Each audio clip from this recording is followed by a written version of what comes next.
basically the 5 types of people with regards to this discussion. There's 5 types of people. If I can run through them and you can tell me kind of what you think, and maybe, if you want to augment anything or if you want to just poke holes in it and do whatever you want with it ultimately. But the first type is basically people, who operate under the premise, based on what you're saying, that since God is good, how can he, if we extrapolate from what you're saying, God is good, so how can he allow these things, right? It's an age-old question. If God is good, how can it be bad, right? If we're told that God is good. We answered that question many times here. No, we answer it from the perspective of, Jewish philosophical concepts and writings, but there are people who don't know about these things, so they just walk around the earth. This is the first type I'm mentioning, asking that question, and then for themselves, or they ask it and then they answer it. They conclude that, therefore, there is no God, right? That's their logical kind of step. The next group of people is people like us who,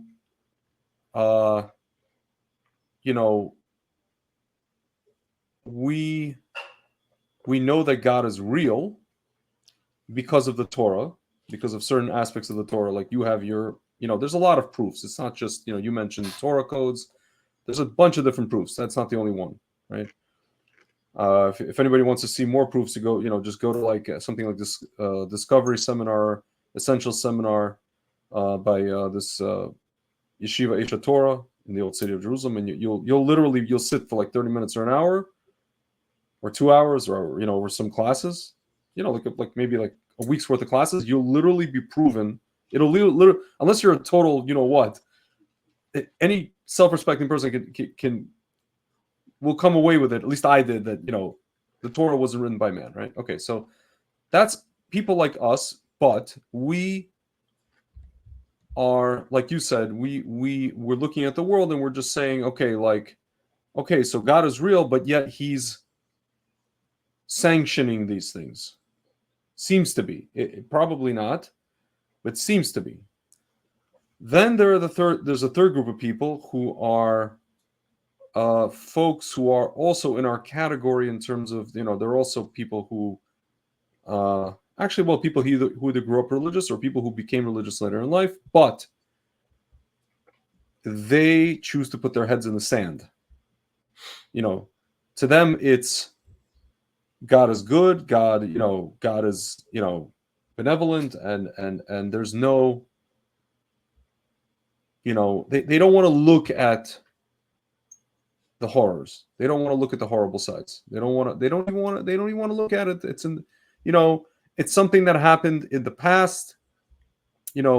At best they're gonna, I met these guys when I was in Israel. They're gonna go to like Yad Vashem, the Holocaust Museum in Jerusalem. It's something that happened. Do we get into philosophical discussions about how it could have happened in yeshiva? No, we just say, all we say is that our biggest rabbis, like you said, I think you said the other day, the Lubavitch Rebbe said, I don't know, and don't presume to know, right? And then there's the fourth group, who are the rabbis, the very learned rabbis, right? And don't confuse the rabbis with tzaddikim, we'll get to after. Just the rabbis that we know, that we come across, you come up to them and you mention these things, or you ask them questions about them. They'll either go into lengthy philosophical, writings that explain what's going on. At best they'll go into the machinery. Usually they just say, they're part of the camp what's called "Don't trouble me with the facts." Right? Like you said, Rabbi Manis Friedman, you don't want to ask him this because he's not going to answer. He doesn't want to be troubled with the facts. Right? He knows. I have. Listen, yeah.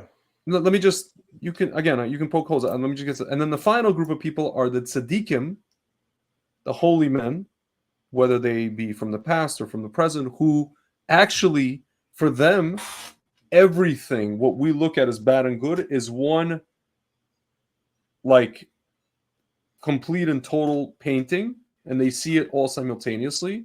Not the way God sees it, obviously, but they see it way more than any of us. And to them, there's no such thing. there's no despair and there's no bad. They see why? Because they see the total picture. And when you see the total picture, you understand why X, Y, and Z happened, more or less, right? So these are the 5 categories of people. And what I was saying to you, Frank, I left you an audio, which I guess you didn't respond to, because I guess it's better for you to respond in person. But I said that people like you and I, and I'm not saying this to put ourselves on a pedestal, but people like you and I, we are probably one step away from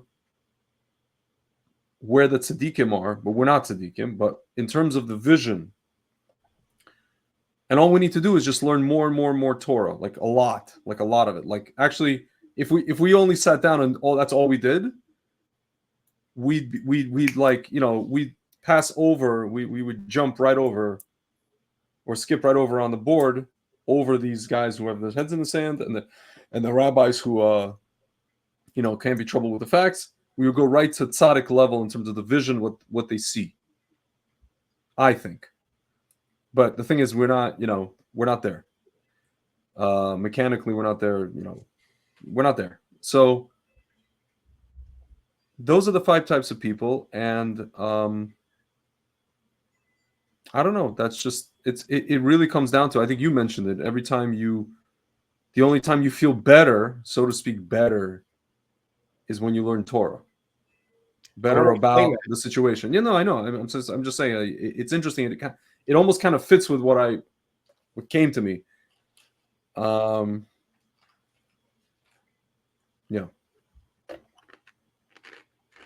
That's all I came up with. That's all I have. It explains nothing. I was waiting for the question. Well, it's not really a question. It's more like, first of all, do you think what I'm saying is more or less on target? And also, I feel like, and I've said this to you before, I feel like and it's something that you said that you don't even want to say, or you don't even want to ask any of these rabbis, because it's so, like you feel bad even asking. Yeah. Right. Because you don't want to ruin people's. What I feel like, it's actually, first of all, I don't think it would be bad to ask. Second of all, I feel like what it speaks to is you're literally asking, why was creation created? Or we say in Hebrew, why Bria in the first place, right? I don't agree with that. Okay. I don't agree that that's the question. So what is it? Okay. And I just wanted to say the reason why I wouldn't ask the rabbis, even those who are able to think about these, is because it's an unfair question. Because the job of the rabbis is to shepherd the people, right? And what does that mean? It means that this process of living in this world is difficult, and it's painful, and it's terrifying. And their job is to help people make that manageable while serving God. Okay? Their job is hard enough. And the questions that I have, no one has the answers to. It's not even fair to ask them. So, because there are no answers. The answers don't exist. They're not available even. Okay? But here's more. You mentioned 5 categories. I wouldn't describe those 5 categories the way that you did exactly, but pretty close. Pretty close. Okay. You mentioned this category of the rabbis who are familiar with the topic, but the way you mentioned it is they can't be bothered with the facts. They can't they can't be bothered by us. They can bother themselves. They can't be bothered by us. Why? Because it's gonna ruin the Kiruv project. That's what I meant. Well, that's essentially because I was saying earlier that their job is pretty tough. Yeah. Understand? So the answers that really trouble them and all people, if they think deeply about what's going on in the world and why pain and suffering, right? The answers are not available, and even the real answers are not available. And even the answers that are given as a kind of, I don't know what you would call it. It's not even an olive branch. the things that generally, the philosophical tradition, Something tangible. Yeah. something, it's a truth, but it's too general to be useful, is what Yeah. I'm saying, right? Which is that that everything is good, even the bad stuff that happens is good, but it's a concealed goodness. It's good because God determines what is good. Like, he defines what's good. And even if something happens to us which is horrendously painful, Yeah. right? The fact that it happened and God put us through it, ultimately it's good. Yeah. We just don't see it. But here's my question, Frank. Like you Hold want on, to okay. I was in the middle. I'm sorry. I just wanted to get through this because that was like a halfway point Okay. to my long-winded point. Okay. So that might be true. That is true. I believe that to be true. That everything that God does is good. Why? Well, because he created the universe, he created existence, and he defines what's good. God is the creator of all definitions. Okay, and I can accept that, but if I'm going to just be honest, that means that a lot of what God thinks is good, I don't like it. Okay, I don't think it's good. Not that I don't think it's good. I don't care that it's good because it's horrific and painful. It looks horrific and it feels very, very painful and terrifying. Okay, and furthermore, I don't think that I actually even want to know the answers. All I want is for it to stop. So at least we're promised in the Hebrew scripture and the Torah tradition that it will stop, that it's a temporary process. Evil will be destroyed. Death, sickness, and pain will be done away with. And that's all I believe anybody can really do. And that does go in line with what the Lubavitcher Rebbe said to this couple who lost their child. And they didn't know how to cope, so they went to see him. They flew out to see him, and they said, how do we go on? And they said, and he said, there is no way to go on or to cope. Just await the coming of the Messiah, okay? Which heralds the end of the suffering part and reunites us with the loved ones that we've lost, okay? There's nothing to do but that. And also to help to assist in the process of the coming of the Messiah with acts of goodness and kindness. Okay, that's all that's available to people. Okay, so and it's difficult because here's another difficulty. It's tough to be Jewish in this respect, where we don't have anybody to blame for the bad stuff. There's no separate entity that's responsible for all the evil stuff, and God's only, he only does the good stuff and would never do any of the bad stuff. No, it says in Isaiah, and I'm paraphrasing, that he create light, create darkness, good and evil. Okay, God is in charge of everything. Okay, the buck stops with God.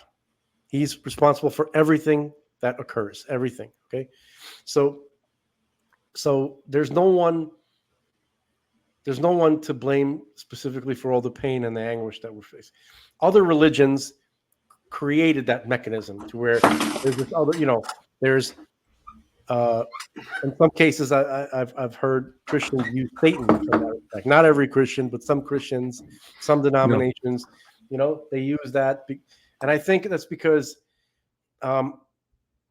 and people have done that in ancient times too. They've had multiple gods where this god is responsible for the good stuff and the lovely stuff and the wonderful stuff and the beauty, and then there's this evil god who's so why was that necessary to create? Because that was a coping mechanism for the human mind, for psychology. Yeah. Because people want to like God.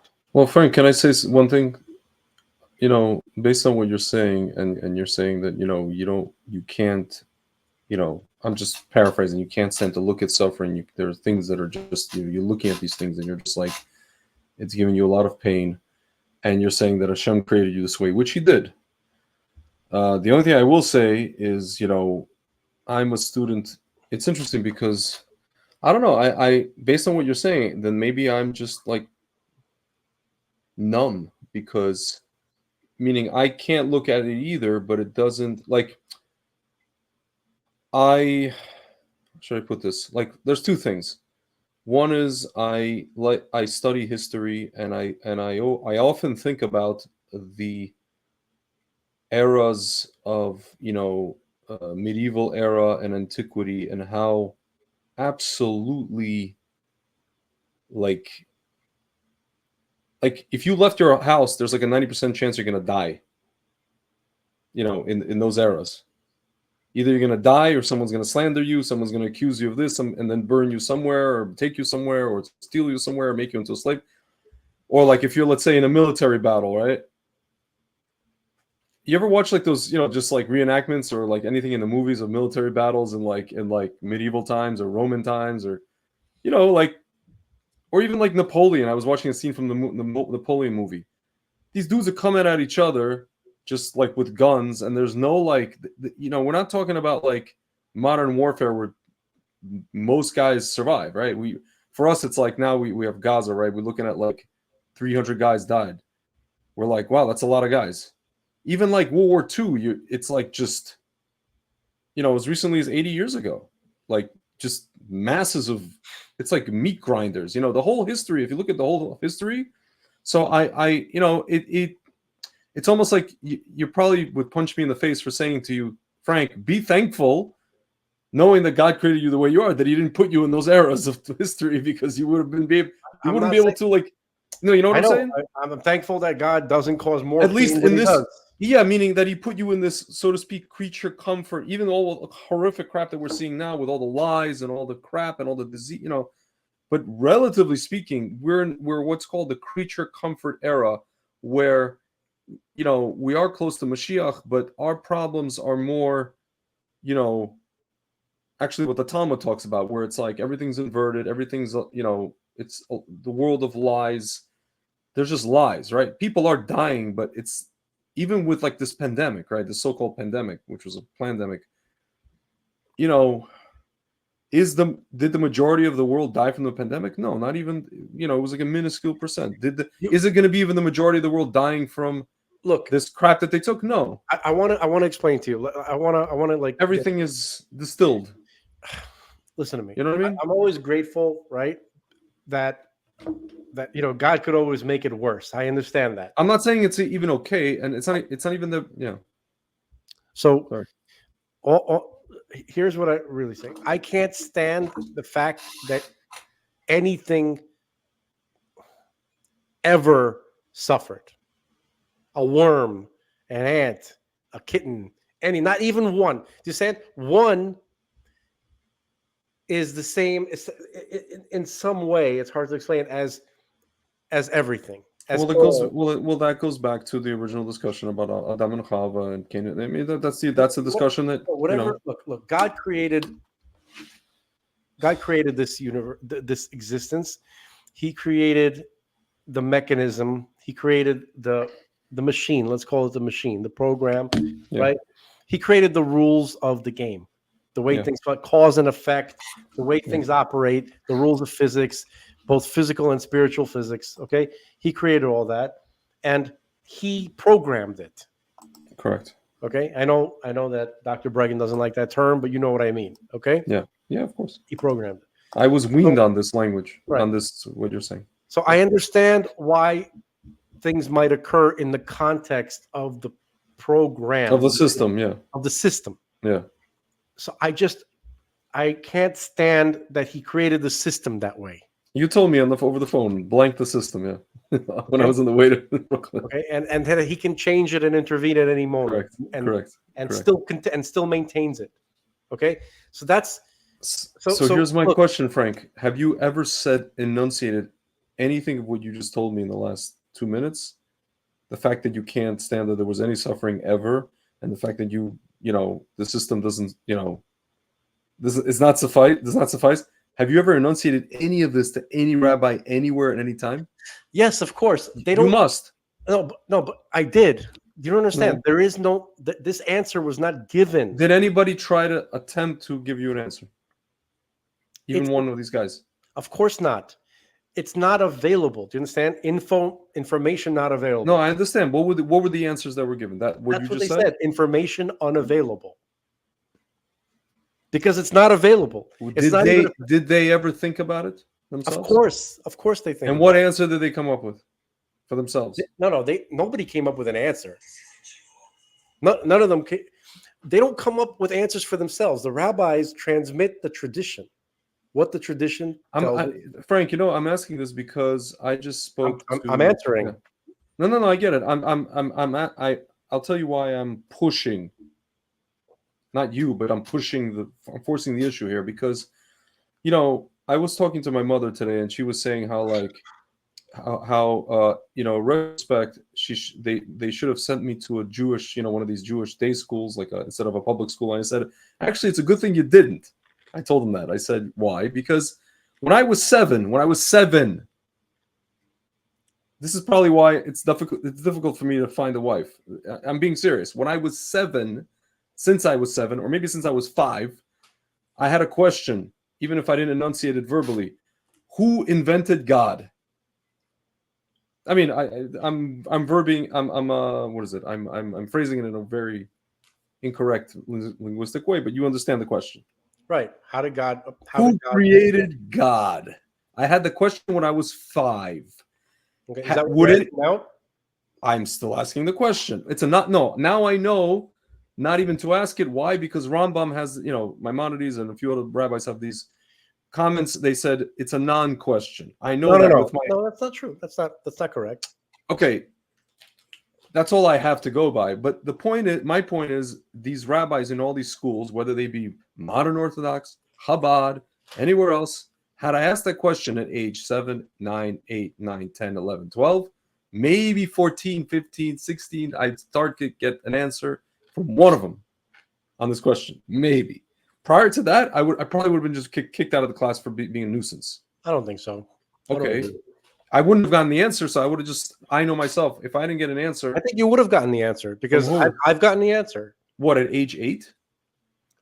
I think that the rabbi would have attempted to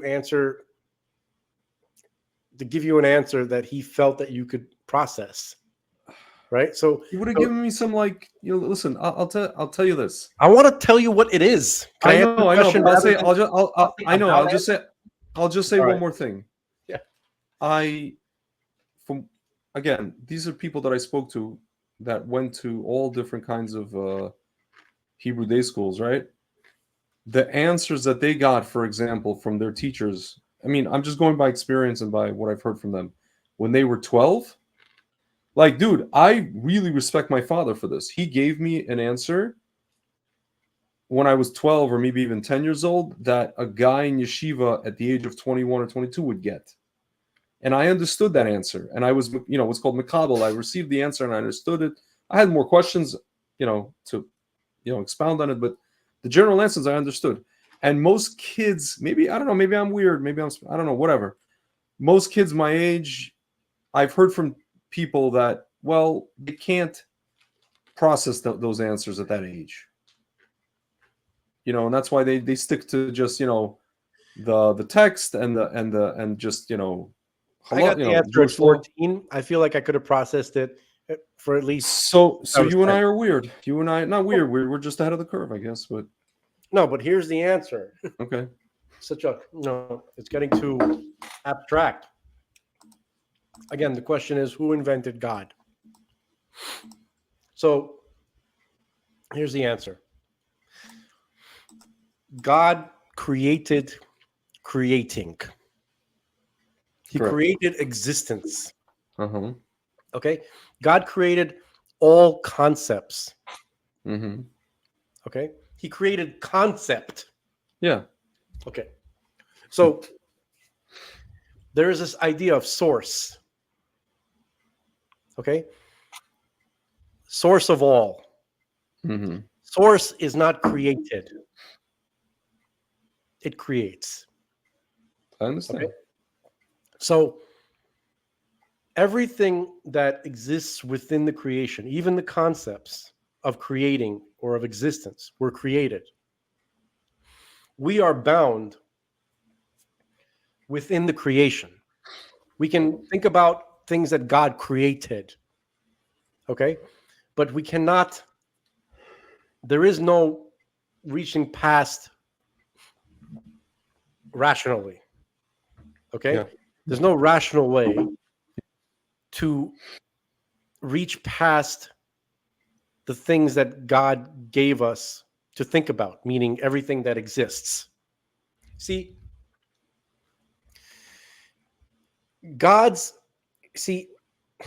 if you think, I wish I had like a board, like a white, like a dry erase board or a blackboard. Create a circle here. That represents everything that God created. And that's everything that exists, even concepts. Okay? It's all within the circle. Everything outside of that is not a thing. Creation and created, those are things. God is not a thing. So God is past the question of created, who created him. Okay? Because creation itself, existence itself, is a concept that he created. He okay? It's part of the creation. The question doesn't apply to the source. So it's a non-question. Yeah. It's not really a non-question. It's obviously a question, but that's the answer. The answer is that everything that when you say creation, who created, right? The whole thing about something coming from something else, that's a pattern that God created within the creation. Mm-hmm. That pattern was created. It didn't exist at a certain point. Okay? In other words, God was always, no beginning and no end. Yeah. Okay? But even using no beginning and no end, beginning and end were created. You understand? So God, and even you could say God was always, which is true, but again, you can't really say that because always is a created concept. Yeah. Okay? So we can't, so God is beyond our ability to describe, to discern, or even to really speak about. All we can speak about is what he wants us to know and what he created. That's where we can't go past that. We are finite beings. And we have to understand that he gave us tools to reach with and to interact with things, okay, within the creation. Okay. He gave us the ability to connect to him, which is beyond creation, but it's not through rational thinking. It's through the soul. Okay. It's through the essence. It's bonding our essence to his essence, which are really one. Okay. That is actually beyond. That's the part of us that's beyond creation as well. Okay. So there's an aspect to us, but everything that we have. Let me back up for a second. What are you? I wonder sometimes. Exactly. No. But the reality is unknown. People say you're not your body. No. Right? That's something that pertains to you. It's not you. No. You're not your mind. You're not your mind. That's something that pertains to you. It's a thing. You're not even your soul. Okay? Nope. Which is a consciousness. Okay? Yeah. A spiritual entity, a consciousness. Yeah. That's something that pertains to you. You, the very essence of you, is just as undefinable and undescribable as God himself. And in fact, your essence is one with God's essence. But that's not something that can be discussed. But that's you. Yeah. That's you. Okay. Yeah. So when so Rabbi Friedman would say, his corny rabbi way, whatever. He would say, when you talk to your wife, right, and she asks you, why do you love me, or do you love me? Yeah. And so and she says, and you can't say, oh, I love you because you are beautiful, or I love you because you are very charming. Those are all things That's not her. Yeah. Her beauty is something that pertains to her. It's not her. Yeah. Her charm or her personality, that pertains to her, not her. Yeah. So you're supposed to say, I love you because you. And that's the only answer. There's no other, and it can't explain it. I need you. It says you. Nothing that pertains to you. Okay. So that's the only way in which we can connect to God. Essence to essence. Okay. So my brother wrote a book, Essence to Essence. Yeah, that's what I was gonna say. Yeah. That's the basic idea of the book. So you mentioned earlier about I feel good when I study the Torah. I'd like to explain that. Folks, so apparently, this is what Jews believe. You can take this information, do with it as you will. Okay, that we are that we have a body and we have a soul, and we have layers to the soul. We're not getting into the specifics of that. And the soul is a thing that loves God. It can't not love God. And when the soul is bonded to the body and it's within us, but we're regular people like me, we're not fully conscious of our soul or its entirety. We can sometimes sense its influence on us, but not necessarily in a fully conscious way, not necessarily, well, no, you can feel it in real time. Okay. But it doesn't seem like our conscious experience right now, right? Like as we're going through life, we don't feel like we identify with our soul.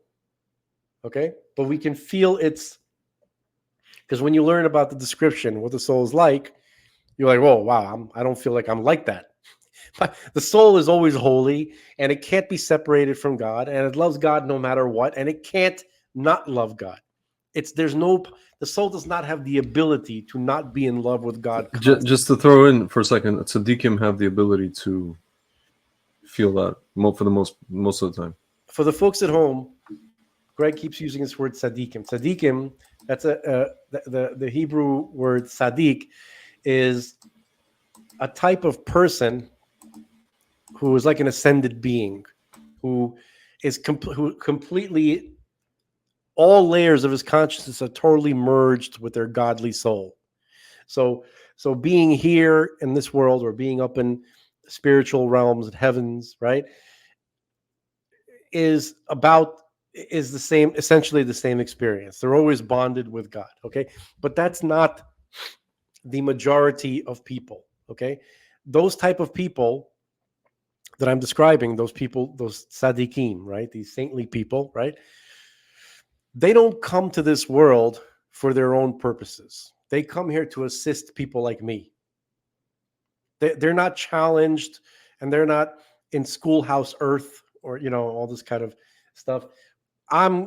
They've already been processed, so to speak. They've been through whatever needs to go through, and they've achieved consciousness maturity, and they're bonded with the Creator. So they come here for our benefit. Okay.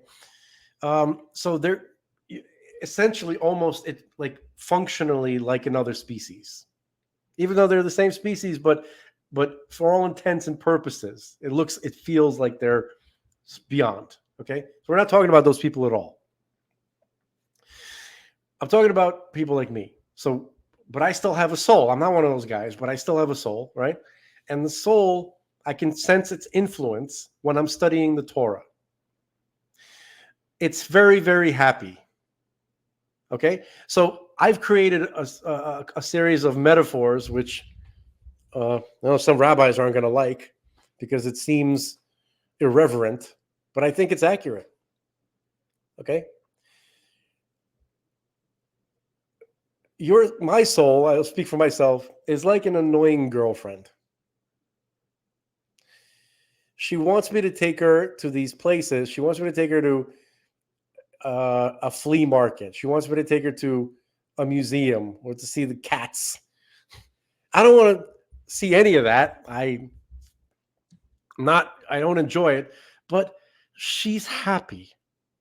And it's nice to, it's just enjoyable to see her happy. I love her. You know, you love your girl, you love your wife, whatever, your wife, girlfriend, somebody you care about. Okay. And they're always dragging you around and stuff that you don't like. But what I do like is that it's calm and happy, and it's not nagging me and driving me crazy. Okay. So the soul, right? The influence, my experience of the soul is that it's always, if I'm anxious about something, I know it's my soul making me miserable, that I'm not doing what I'm supposed to be doing, that I'm not doing something. You know, I didn't go to prayer service in the morning. Frank, can I tell you something really quickly based on what you're saying? And the folks at home, really. Right around the time, I want to say it was like 2008, really, and in 2009, really ramped up. When I started learning Torah, I never had this before. I started literally waking up. I remember this distinctly. I think 2009 for sure. In my apartment in New Jersey, I started waking up every morning with horrible anxiety. Like I never felt this, like just like in the pit of your stomach, and you feel like you want to just like, I don't want to be graphic, you want to just go do your business in the bathroom just to like remove whatever that feeling that's attached to whatever's inside. You know what I mean? Like just digest it and just remove it biologically. Yeah. I mean, every once in a while I get that these days, but not. It stopped at some point. I want to say it stopped after yeshiva, maybe. It took like 3 years for it to like really just stop, because it was like my soul was like, dude, okay, because I found Torah and mitzvahs, I found mitzvot, and I was like, okay. And then I was like, also my whole thing was like, I have to go to Israel. I have to move to Israel, right? So this whole combination of things, and I was just like, in America, not able to do those things because whatever, I wasn't part of a community. I was like alone in that respect. So my soul was just like, my soul was literally like freaking out because it wasn't in Israel. It just got back from Israel. It wasn't in Israel. It wasn't doing mitzvot. It was just by itself, and it was just freaking out, like thinking that it would just be like left alone, meaning like it would just be not addressed. Its grievances would not be addressed. Right. And it manifested in horrible, horrific, atrocious. I thought literally like there was demons in me. It'll like, make you miserable. bothering me. I was like, oh my God, like, dude, I need to like, I don't know, use the bathroom. I don't know, it was just crazy. I didn't know what to make of it. I was like, I was always relaxed. I was always chill. I was always woke up in the morning with like a very light feeling, my whole life for the most part, except for the days where I had to like, I don't know, take exams in school, but that was just, it's normal. But other than that, I remember just like waking up, just like chill. I was always, and all of a sudden just like, I'm like, what is this like? It was weird. And then when I addressed what this thing wanted, things kind of, Exactly. Anyway. So the reason why you were being made miserable is because your soul is not very happy to be bonded to the body, okay, or to what is your conscious experience, okay. It only wants to be involved in godly matters, divine matters. It wants to do God's will. It cannot tolerate anything else, okay. So it likes when you take her to prayer. It likes when you study the Torah. It likes when you're giving charity. It likes when you are helping people in some way. And anything else that you do is like taking her to a smoky, disgusting, dirty bar where she's getting accosted by these fat, hairy bikers. Yeah. Okay? That's what it feels like to the soul. Anything that's not absolute goodness. Yeah. So she's going to start complaining and making you miserable. You want to know, by the way, at that time, the craziest thing, the only thing that would alleviate my anxiety, or what I would do, I started doing, and I noticed there was, I'm a pattern-seeking person, and I noticed what would calm me. I'd run into my, my main room, my living room immediately.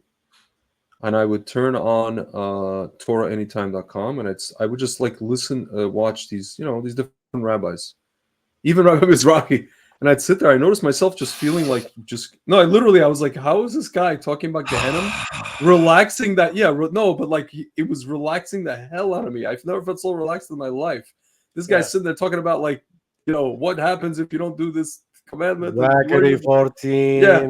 And then I listened to Rabbi, like Wallerstein, and there was like another one, I'm just naming different, Rabbi Derek, Rabbi Laser Brody.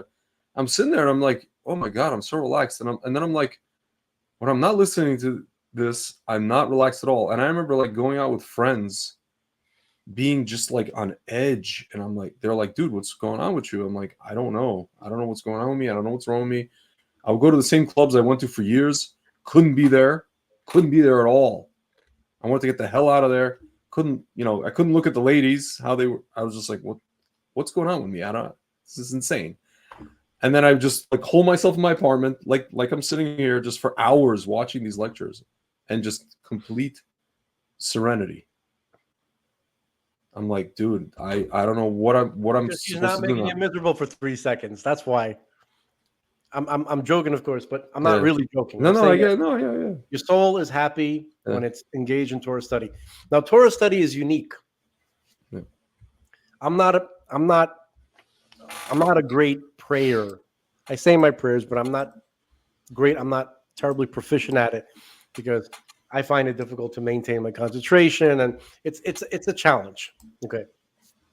You know what I find helps, by the way, real quick. We know what I find helps because most of the set prayers, what we call the set prayers, if you're talking about the what we call the Amidah, all those 18 or 19 really blessings, most of them, once you get into the brunt of them, pertain to things in Israel, whether they be Jerusalem or land or different things in Israel, Sanhedrin, and also. I mean, for me, it's really like I spend so much time there, and especially in Jerusalem, I just literally, anytime I come across that text, those texts, I just think of the places that I've been to, and I imagine those places. I imagine like those places with a temple instead of a mosque. I imagine us having a, Sanhedrin. I imagine us having a kingdom. I imagine like physical things when I'm reading those parts. It helps me focus. Not that I can focus all the time, but. When I do imagine it, I don't always imagine, but when I do, I find that helps. I don't know. Just the thought. No. Okay. So, well, you haven't been to Israel in a while, so that might also be. No, that's not why. That's not it. Okay. I'm just, I'm just not gonna lie. There's a lot of encoded information within the prayers. You have to know the details of every word and what it means, and it can be rewarding. But honestly, nobody has the time to sit for 3 hours for morning service to really contemplate the meaning of the words.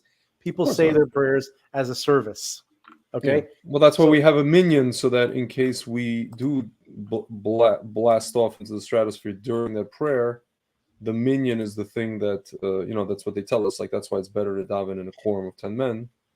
So yes, that kind of thing, as opposed to alone. So because of that, the only thing that ever helps me is to use prayer as something that if I can't really get into it, then I do it, and it's something that it's like I'm taking my soul to the gym. Or something something that it itself appreciates and wants to be a part of. Like my soul understands more than I do, and I'm just being obedient to God. Okay. So that's how I view prayer at this point in my life. Now, Torah study is unique because that's enjoyable. For the most part, it's fascinating. It's interesting. Okay.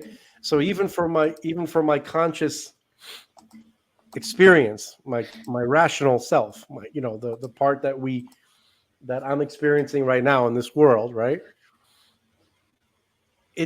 I find that enjoyable. My soul is happy. I'm stimulated positively, right? And it's interesting.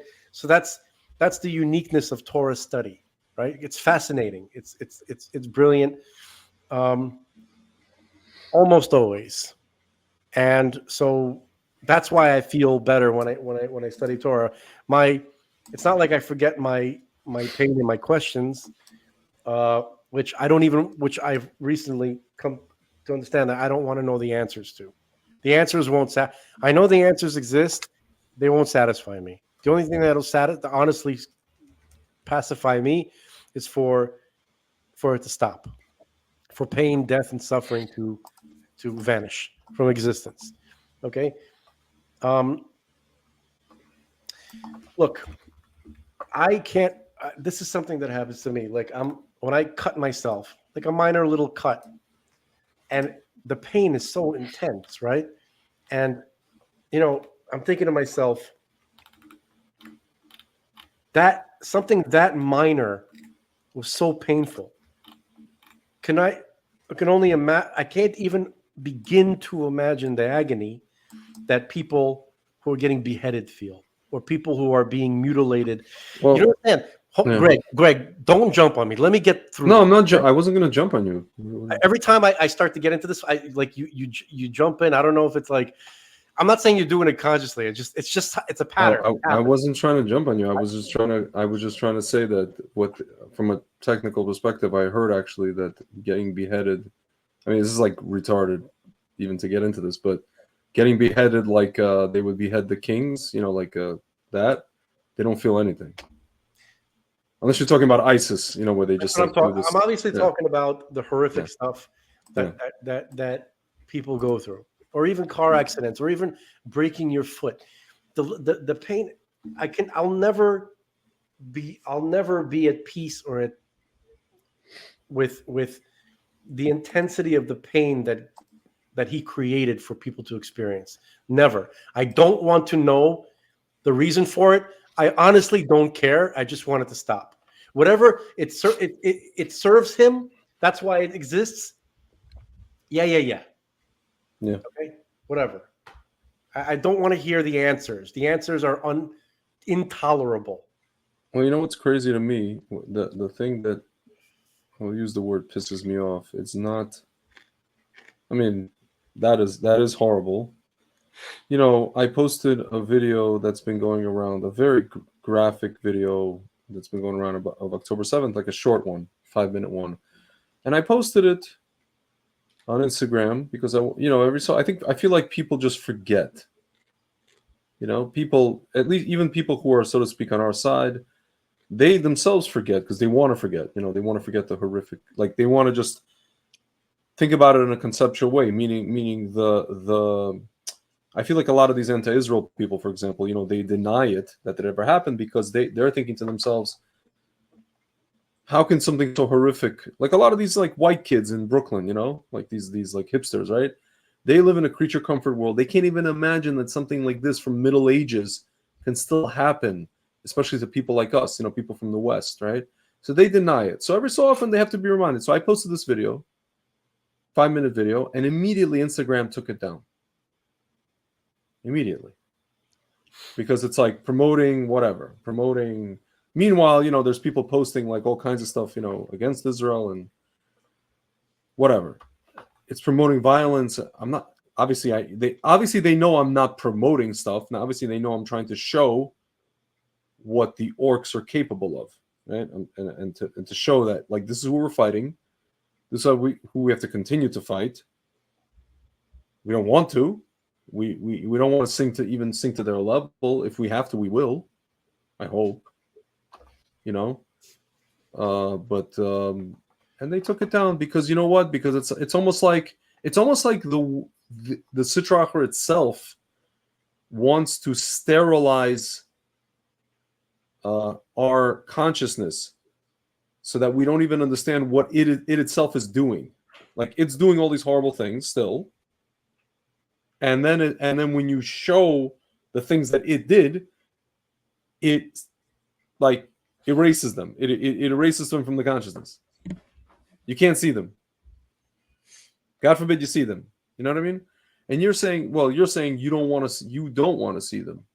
But I actually distinctly, by the way, remember you got into an argument with somebody, who's a fan of your brother, guy in Australia, where you showed a video of like this girl getting carted away, and he said, "Why show this stuff?" And you said this needs to be shown. You said that. Yeah, because I don't want people that I love and know, right? Or really anybody. I don't want anybody to be caught by surprise by this. People cannot, you don't, look, I've had some experience with being exposed through some of the experiences that I've had in my life to true violence.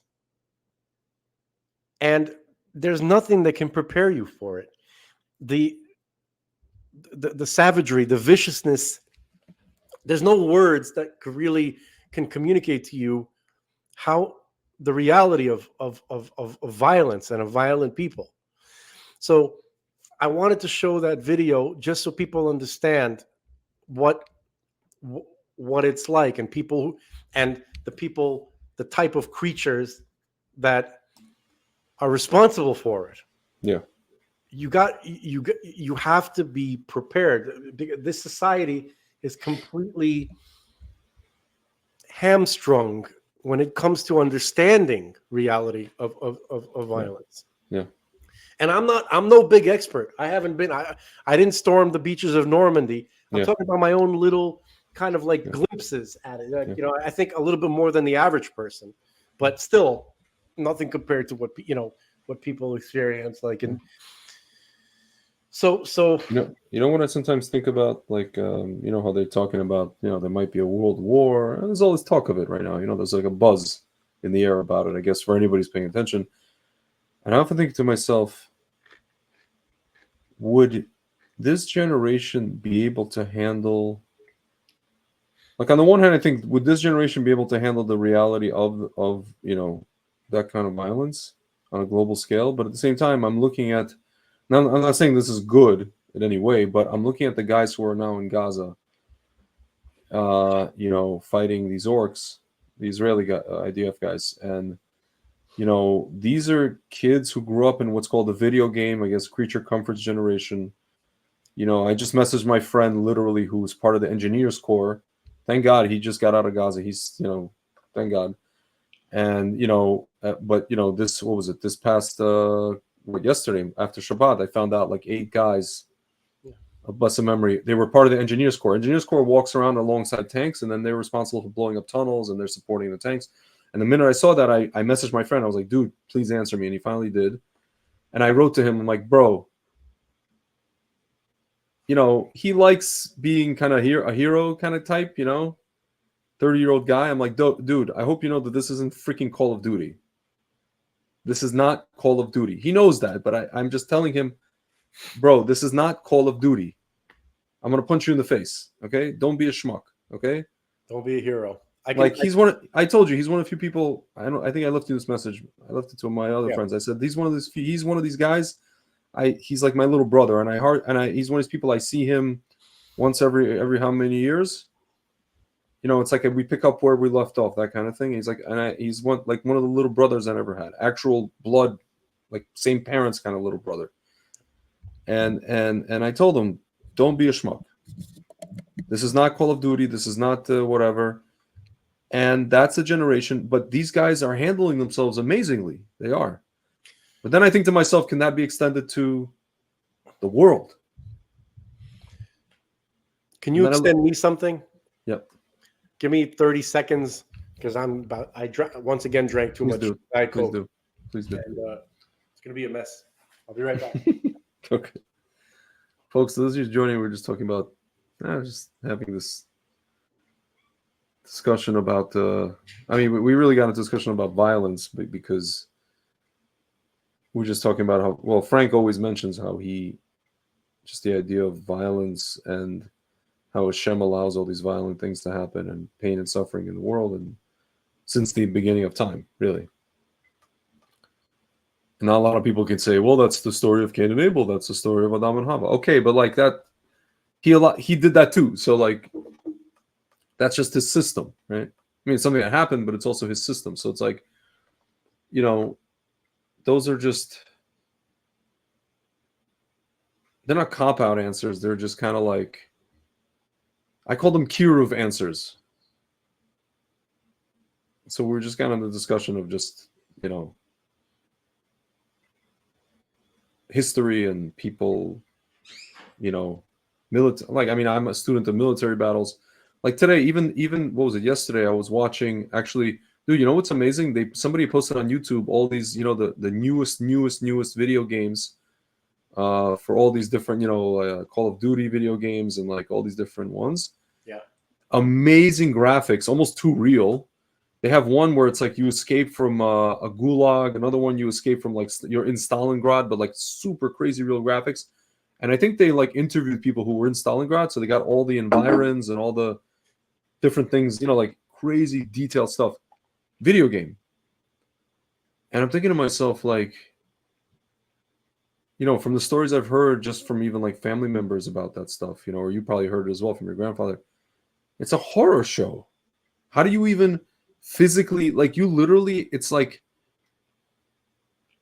a crapshoot just to survive. Like, we look at it as a miracle, obviously, from a Jewish perspective, but when you're in it, you're just like, okay, well, I might as well toss a coin.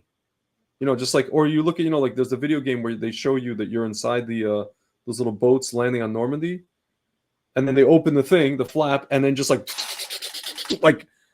no one's like, you just have to jump over the, you know, over the side, and maybe a bullet won't hit you, or maybe there's a guy in the water who's like blocking, you know, between you and the bullet, and he's already dead, and you're just like, you somehow, I mean, dude, how did human beings physically live through that, much less like, you know, in their mind's eye and their consciousness just like are there, and then like are there, and then after getting on the beach, to then after you've gone, if you see Saving Private Ryan, they went to the beach, they survived, they got on the, you know, that hill, the side of the hill, and now they have to like fight or do things, you know, like bring this object, you know, take this bomb, take this pipe, take the, I don't know, I'm just having a shit my intestines out. Pardon my language. Okay, so that was a very long way of saying, how did they get through it? But like function. Okay, how did they get through it? Yeah. Okay, so from what I've been told is you don't, when it's happening, you don't have, or you try not to think. You try to thoughts of your enemy. You just have to move, and you have to get through it. And I don't know if this is comparable. It's probably not comparable, but it's like the first time I got in the ring when I was doing boxing. I was wondering. I asked the coach. I'm like, you know, I'm scared. I've never been in a box. I've been in fights, but I've never been in a boxing ring. And the kid I was going to box is much more experienced. He goes, when you get in there, you won't think about it. You'll just, and he was right. Yeah. You know, you react. You just react. You have to.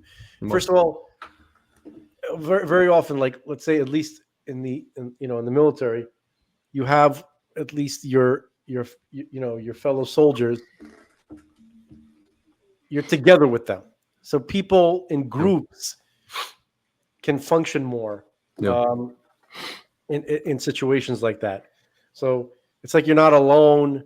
That helps, but there's nothing that can actually prepare people for the reality of the pain, and that's one. So that's where I get hung up, and I try not to think about it because I'm not able to do anything about it. I'm completely powerless to remove that from reality, and so it essentially makes you not functional if you get like obsessed with it. But I can't help but be reminded of it from time to time with little glimpses of small pains, like, breaking my toe, breaking my ankle, jamming a finger, getting cut, even something a little bit more like, and then you think about what he does to children. It's just, I literally cannot function. So I have to, the only way that I can is I have to literally just move my mind, distract my mind away from it, because there's no answer to it, and I don't even want the answer, and I just want it to end. Frank, with what you just said, is it okay? I'm going to ask you with your permission, only with your permission. Is it okay if I show the folks on like a 4-minute clip of this video game of like just the part where they, the approach to Normandy? Yeah, but I find This is it. very accurate. I just wanted to say that I find this kind of stuff offensive, and I Okay. don't usually say that. You don't hear me saying, "Oh, I'm offended." Okay. But for the reality of the people who stormed Normandy to be turned into a video game, Well, they consulted with these people for the purpose of the game. that doesn't mean that they knew what they were doing. Well, I just want people to see this is just for the conceptual purpose. I mean, if you look at the comments section, by the way, there's a lot of people who are, a lot of people said this is very whatever. Let's watch. On our Thanksgiving Day game versus Austin. I'm sure you remember we lost that game by 42 points.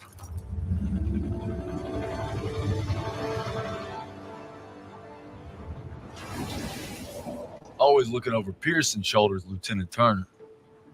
He's got him on a tight leash, but if Pearson breaks free, we'll all get bit.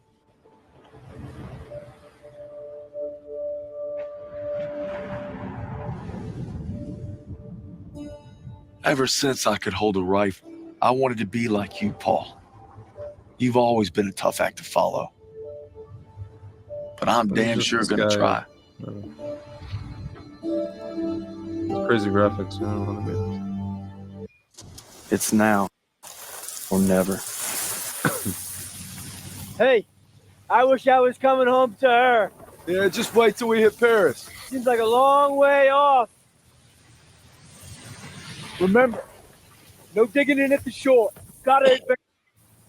You need to stay low and do not bunch up. Stick to your training, you're gonna make it through. I'm proud to lead you fellas into battle. Anytime, anywhere. All right, give them hell, boys. The beaches are supposed to be flattened, right? Sounds scared, Private. No, sir. You should be.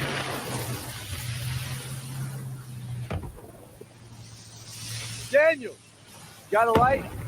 Sure thing.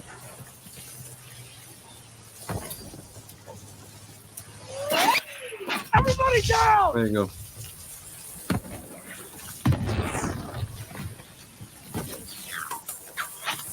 Watch out! Get down! 500 yards! We're gonna have to pull off! No! Stay on mission! You're taking us in! We must have drifted! I can't see the landmark! You heard the lieutenant! Full speed!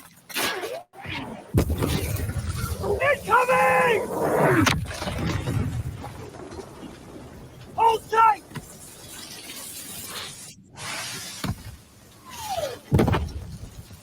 God damn it! 200 yards! 20 seconds! Same plan! Get to the seawall! Compliment, James! Get the Bangalore to the wire! Fast! Everybody ready! Here we go! Drop the ramp! There's no cover! That was an order, goddammit! Drop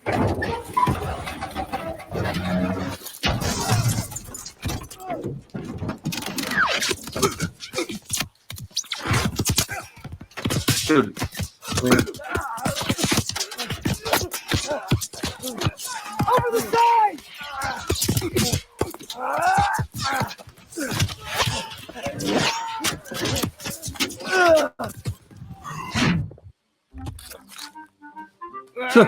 astounding.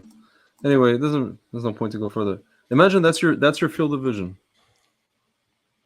What are you gonna do?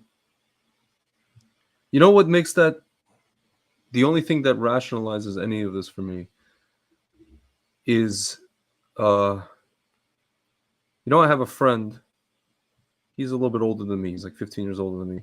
He told me that he went to a rabbi in Israel, and the rabbi did on him, past life regression. And the guy told me that in the past life regression, he saw that he was like an 8-year-old kid in one of the camps, and the last thing he saw was a German, bayoneting him. So he knows his past life, and now he's back, and now he's like trying to make all these Jews religious in this life. So the only thing that like makes any sense when you look at that scene is the door opens, you're immediately gone. Pain, no pain, feel, no feel. That's all. That's semantics, let's say. And then you're just on to the next life. That's the only thing. That's the only thing that makes sense to me. That's the only thing I could say. I can't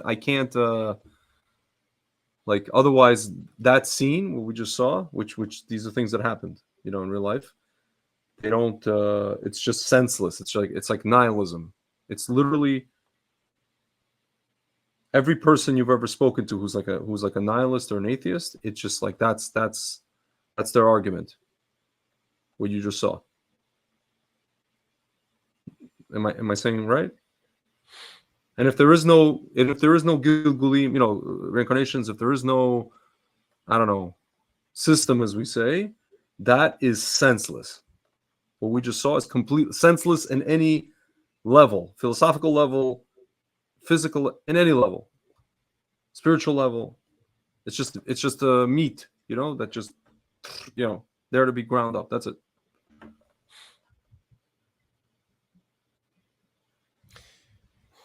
You're saying that if that because, meaning like if the spiritual reality didn't exist, it has to exist because otherwise that would be senseless.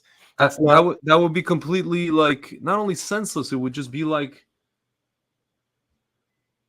this guy who had all these amazing thoughts about his girlfriend and this little booklet and his friends. And it's like this bright future, and then the door opens, and it's just what the hell's the point of anything before that? You understand what I mean? If there is no, I don't know, next life or God or spirituality or anything beyond physical, there's no point to anything before that moment where that door opened. There was no point for any of it to happen to begin with. You understand what I mean? Maybe Let's say this guy's Jewish and he had mitzvot. There was no point for him to do mitzvot because what the hell's the point? The thing's opening and you're going and you're gone. And the whole thing's meaningless. Kraus just killed you. Or whoever, That's not what makes something real. You understand? I get it. I'm just saying. I reject it entirely. Okay. Because you do understand my question, though. I understand. No. I thought it was actually a statement that you were making. Or statement question. It's open to right. prodding. So the answer. So if I didn't know the Torah was real, that it was actually written by God, okay. If I didn't know that to be a fact, it's not about faith. For me, that's not an issue of faith. It's knowledge. Yep. I would say to you, if I didn't know that, and if I wasn't sure 100%, right, I would say to you, that's you hope that there is something, a point to this, and there's something after that, that there was a purpose to it. But we don't really know. That's what I would say to you. That's what I would be forced to say to you. And that's what honest people who don't know that the Torah is real have to say if they're not lying to themselves and to others. Dude, okay? The only reason why I can tell you that for a fact, of course there is a purpose, and of course it's revealed, and of course there's a next level to the consciousness, only because I know the Torah is real. Therefore, I know God's real. Without question, it's not an issue of faith or of intuition or a feeling. I absolutely know. Okay, and that's the only thing that. But something doesn't need to exist to make some other horrible thing tolerable. Do you understand? No, I understand that. I'm just, you know what I think about sometimes, man? You know how sometimes, well, a lot of the times, we have this thing where we have a dream right before we wake up. And then we wake up and we can't remember the dream unless we write it down. But most of, we can't remember it. Yeah. And it's such an amazing dream that we want to remember it and get, tell somebody, but we can't remember a thing. I feel like that's what, past lives are. It was like our dream that we lived in. They were but it was real. It was real life. And then it was like this life is like the waking up from the previous dream and we can't remember it. Like Hashem did, like Men in Blacked us in a way. And sometimes, like my friend, he went to this rabbi and he did this regression on him, and he could see where he was. Where for like it was a flash. It wasn't the whole thing. He saw just the last part of it, how he left. I don't know. That's when I heard that. Then what I just saw doesn't make it okay, but in the grand scheme of things, it's everything starts to kind of like. You start to understand a little bit of what's going on. Maybe, that we're just traveling. It's like a Highlander. We're just traveling through. We're not immortal, but our souls are just traveling through. Like, dude, we say in the prayer before we go to sleep, which I haven't said in a while, by the way. We say, something like anybody I hurt in this life or any other life. Like, I'm sorry to anybody who I hurt, in this life or today, and any other transmigration. As in English, it says transmigration. Any other Gilgul, basically. It's crazy, right? And we do that all the time. And we're going to sleep. And what happens when we're going to sleep? Our soul goes somewhere. And then it comes back. Interesting. Yeah. So I don't know. It's just otherwise for me, that scene, if the system doesn't exist, if Gilgulim doesn't exist, if these things aren't real, that to me is unbearable. Like it's unbearable. It's pointless. Even like, okay, like yeah, these guys fought and Greatest Generation and all that stuff, but like, to me, even knowing there is a purpose and there is profound, that it serves God, it's still unbearable. It is unbearable, but I can tell you, for me, it would make it even less fair. I mean, whatever. It would. But I just wanted to say, just to reiterate, and I wanted to talk about something ridiculous, but since you brought it down to a serious thing, I'm sorry. Again, something doesn't have to exist to make something tolerable. Do you understand? That's not what makes something exist. I don't mean that it's tolerable. I mean that it's meaningful. It has a purpose. It's not tolerable for sure. That scene. No, but I'm saying, like, it's a necessity. We need things to be meaningful, right? Yeah. So the fact that we need something to be meaningful, we need something to exist in order to make this meaningful. We need this to exist in order to make this meaningful. That is a complete falsehood. This exists and this exists, but do you understand? Like, one doesn't exist for the purpose of the other. No, that's what the atheists say. No, it doesn't. I don't think that Gilgulim exists for the purpose of make these. Yeah.